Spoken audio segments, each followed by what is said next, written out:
Hi, I'm Gail Sokol and welcome to my kitchen. Today, you're in for a treat. We're making the best darn bar cookies you've ever had in your life. And they're intergenerational. They go way back. These were introduced to me by a friend of my mom's. And I have sort of put my take on it and made it sort of in the way that my daughter liked it. So I call them Beka bars. So the first thing you're going to want to do is preheat your oven to 350 degrees Fahrenheit. They're super easy to make. 9 by 13 inch pan. I've sprayed it with nonstick cooking spray. Then you're going to line it with parchment paper, and you're going to want two sides of the parchment just sort of come up over the edges of the pan, just so it'll be easier to grab it out after. And then I spray it again. All right, that's my insurance that these bar cookies are going to come out. Now, they are very decadent. So the first thing I've done is I've crushed in my food processor basically chocolate sandwich cookies. You can make your own cookies, you can buy cookies, you don't have to use chocolate sandwich cookies. You can do whatever you want. It could be any type of cookie you want. And then you're going to put in 4 tablespoons of melted butter. Unsalted butter, you could even use oil if you wanted a little bit of a healthier fat. You're just going to mix it up, and it's going to sort of look like wet sand, and you're going to give it time to mix. All right, so you're going to mix that up, and then we're going to pack it down real tight. I find that a lot of people with these bar cookies, they don't pack their crumbs hard enough and compact enough, and they don't slice beautifully. And I like a beautiful sliced cookie. Can you tell? I love that. I love when a cookie slices beautifully. And I'll give you a trick on getting the perfect sliced cookie. So you can see that? Can you come in and see that? So when I grab this, look, it's almost like I'm at the beach, right? Wet sand, I'm ready to make that sandcastle.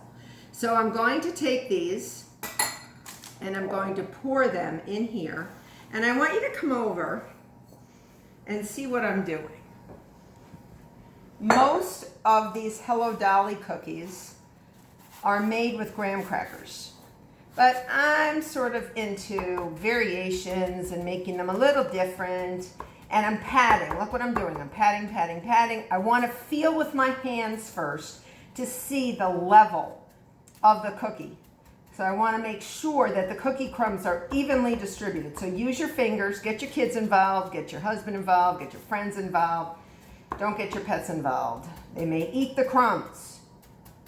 So get all the way over to the edges. Make sure you get those edges. And if you want, you can always use a solid measuring cup for pushing. All right, that sort of really helps to get in the corners. You want to push down hard, all right? And if you don't want to do that, like I said, just use your fingers. And it may be a little bit of an effort to just get them in there. This actually works your upper arms, right? When I'm baking or when I'm making stuff in the kitchen, I always like to do anything that I can to sort of keep my muscles strong. All right, you see that? Now, I'm going to do something even more decadent. So I'm going to take another type of cookie, and this particular cookie is my cookie. This is a chocolate chip cookie that I had made a while back, and I made it again just for this.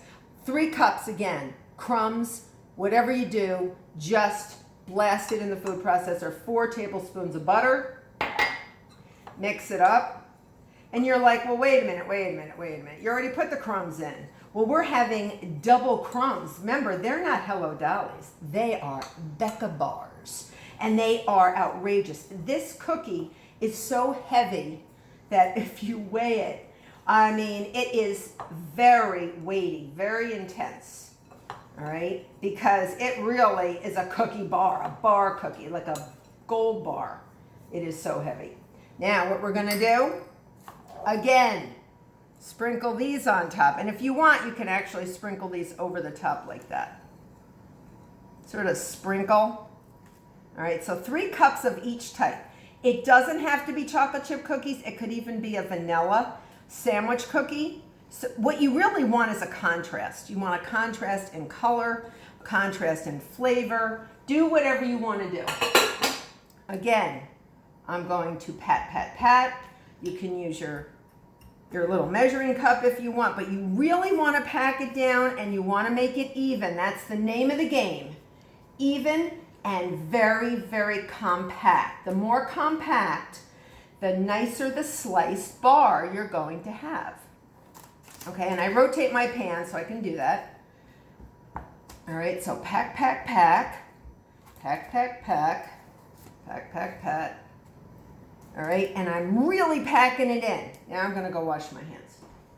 So this is basically the only thing you have to do. This is the hardest that it gets. It's a very simple cookie to make. And what I want you to do is use your imagination. So either make a homemade cookie or just take anything you find in the grocery store. So the first type I bought in the grocery store. The second type I made myself.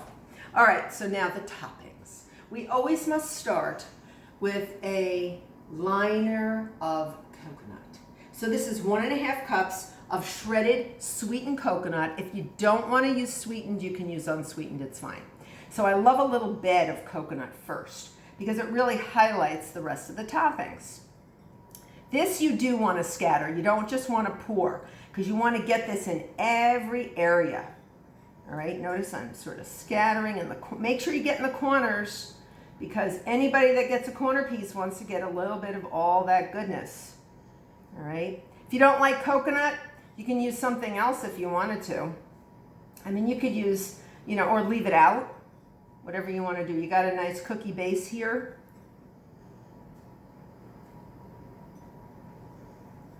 All right, so I'm just going to scatter. If you want more coconut, you can add more, but I find this is quite enough. And if I try, oh my gosh, if I try to lift this up, it's getting heavy. Now, next stage, 1.5 cups, your choice, coarsely chopped nuts. I prefer walnuts. And the namesake of this cookie, Beka, loves walnuts. And every time I have tried to use another type of nut, nope, she won't be having it. So I can't. I am prevented from using another type of nut. But if you like anything you want, you could use chopped hazelnuts, you could use macadamia nuts, you could use peanuts, you could use almonds, you could use anything you wanted. Okay, anything you want.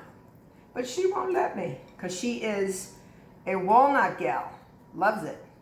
All right, so get those everywhere. And then last but not least, chocolate chips. You could use bittersweet, you can use semi-sweet, just normal everyday chocolate chips. If you want to do white chips, use white chips.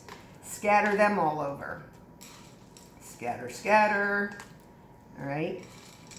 So far we're just building layers. Now it's almost the same as a traditional bar that you have seen that came from my childhood.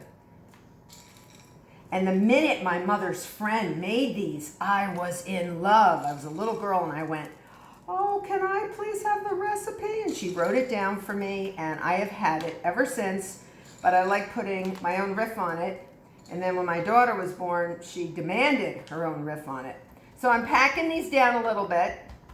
Again, the key to getting perfect slice is packing it down. A lot of people don't know that, but I know such things.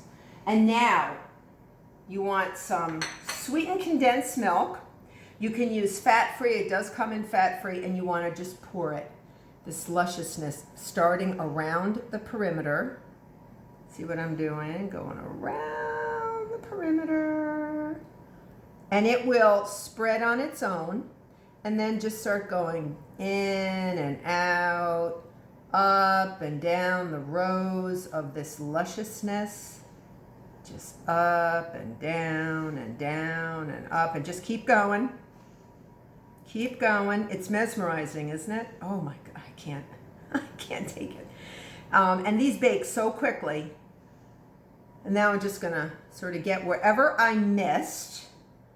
I'm gonna get into every little nook and cranny. All right, just get all that. And don't be tempted to eat these as soon as they're baked because you really want to get a perfect slice. So let me quickly wash my hands again. That stuff And then they go in the oven. We're ready to bake. 30 to 35 minutes. Okay, you ready? I might need help. Oh my gosh, they're so heavy and dense with chocolate and cookies and butter. Ugh. I'm hoisting it into the oven. All right, 350 degrees, 30 to 35 minutes. And you got your Beka bars. Now, I've already made them. Oh, they're gorgeous. Aren't they gorgeous? So I'm going to move all this over. This is what it's all about. So what I did was, the minute they came out of the oven, let them cool. I'm going to rotate because I need you to look into all those layers. Get into those layers. Do you see the chocolate cookie? Do you see it? Do you see it? And do you see the chocolate chip cookie layer? See, distinct layers is what makes a Beka bar, okay? And you rotate and you just, these are probably worth about like a brick of gold. They are amazing. So what you want to do, they come out of the oven, you're going to let them cool completely. Then you're going to put them in the refrigerator. Don't cover them, just put the entire pan in the refrigerator. This is the key to getting the perfect sliced bars. And they make about 30 bars. You could even get 40 out of this if you cut them smaller, but we like them big.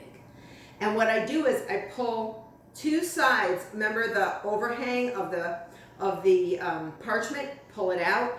Cold, when they're ice cold, several hours, put them on a cutting board and then take a knife, like a chef's knife, and put it, I'll show you the knife. This is the knife that I use to cut these gorgeous bars. And what I did was I dipped it in a big glass of hot water, wiped it down with a paper towel, and then cut through. And it cuts through just like butter. And then you're gonna get your perfect squares. And they are delicious. I know Beka, the namesake for this bar, likes to microwave them just for a few seconds so that they warm up a little bit, and they are just like melt in your mouth. So enjoy these bars because they're fantastic and superb. Love it. See you next time.